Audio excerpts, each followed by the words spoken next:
بسم اللہ الرحمن الرحیم۔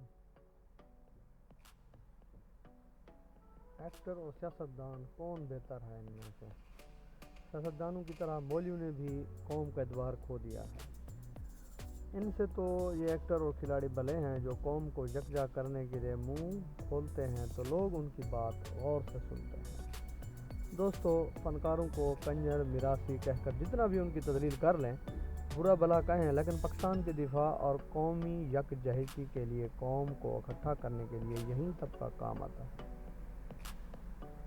یہ ہر دور کے حکمران کی پکار پر لبیک کہتے ہیں۔ اس کی اصل شروعات 65 کی جنگ سے ہوئی تھی۔ بھارت نے پاکستان پر قبضہ کرنے کے لیے جنگ شروع کی تو سیاستدان قوم کو یکجا کرنے میں ناکام ہو گئے۔ سوئے مرے پڑے رہے۔ اول تو انہیں فکر ہی نہیں تھی کہ قوم کو جگانا ہے اور دشمن کے خلاف لڑانا، مگر یہ میڈم نور جہاں تھی جنہوں نے مردہ دلوں میں نغموں سے روح پھونک دی۔ ان کے ترلے ڈال کر کہا گیا کہ جنگ کے دنوں میں وہ فلموں کی بجائے اپنی قوم اور فوج کے لیے ولولہ انگیز گانے گائیں۔ انہوں نے پھر ایسا ہی کیا۔ ان کے گانوں نے فوجوں کے سینوں میں دلوں کو گرمی لہو سے تڑپا دیا اور ہمارے ڈھول سپاہی سینوں پر بم باندھ کر دشمن کے ٹینکوں کے نیچے لیٹ گئے۔ قوم دیوانہ وار فوج کے ساتھ کھڑی ہو گئی اور سرحدوں پر پہنچ گئی اور ملک بچ گیا، دشمن کو شکست دے دی۔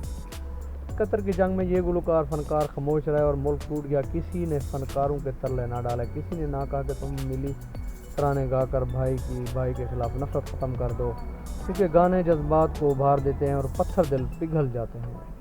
اس وقت ملک توڑوانے میں سیاستدان زیادہ سرگرم تھے۔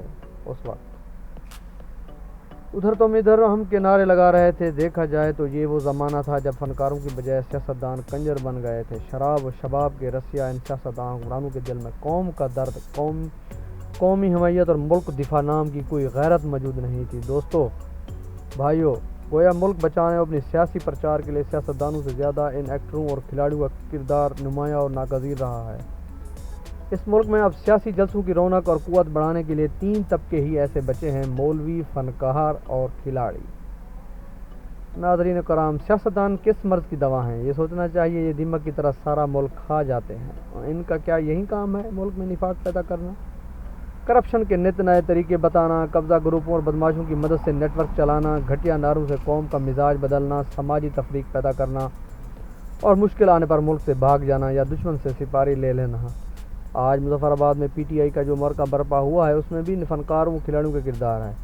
ہمایوں سعید، شاہد افریدی، جاوید شیخ، حریم فاروق، مایا علی فاخر سمیت تمام نمایاں سیلیبریٹی نے اس جلسے گاہ کو بامقصد بنا دیا۔ مظفر آباد میں لوگوں کو اکٹھا کرنا کوئی آسان کام نہیں تھا۔ مقبوضہ کشمیر کی قضا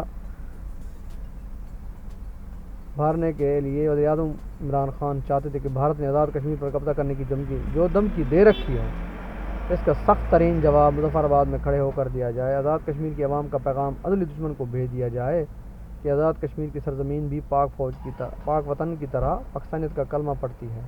کوئی شر اور کوئی شرارت وہاں پنپ نہیں سکے گا۔ لیکن لوگوں کو اکٹھا کرنا کوئی آسان کام نہیں تھا۔ عمران خان نے بہرحال اس کا حل نکالا۔ چند سال پہلے تک یہ کار دشوار پٹواریوں اور پولیس کی مدد سے حل کیا جاتا تھا، مگر عمران خان نے کھلاڑیوں اور فنکاروں کی مدد سے سیاسی جلسوں میں لوگوں کو اکٹھا کرنے کا کریز دیا۔ اس نے سوچ بدلنے کا انداز بدلا، لوگوں کو سیاسی شعور دینے کے بلا اور گٹار بلند کیا۔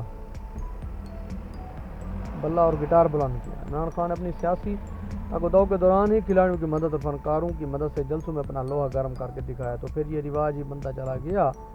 بعد ازاں یہ دیکھا گیا کہ جلسے باقاعدہ سیاسی شو کا روپ اختیار کرتے چلے گئے ہیں۔ ڈی جیز کے بغیر کوئی جلسہ سیاسی شو میں نہ بدلتا۔ دھوم دھمال گانے، اپنے لیڈر کے نام سے منسوب گیتوں پر شام کلندر، یہ ایسا رواج بڑھا کہ سیاسی قائدین کو سمجھ آ گئی کہ اب گلیمر کے بغیر سیاسی جلسے کرنا مشکل ہو گیا ہے۔ عوام ان کی چکنی چپڑی باتوں سے عاجز آ چکی ہے۔ ان کو لبھانے کے لیے کوئی دام فریب کارگر نہیں ہوگا۔ ماسوائے الیکشن کے جب وہ پیسہ لٹاتے ہیں تو لوگ انہیں سمیٹنے پہنچ جاتے ہیں۔ سیاستدانوں نے فراڈ کر کے سیاست کا ستیہ ناش کیا، اپنا اعتبار اور کردار کھو دیا ہے۔ اب تو یقین ہو چلا ہے کہ پاکستان کے پیدائشی ذائچے میں سیاستدانوں کو گرہن لگا ہے۔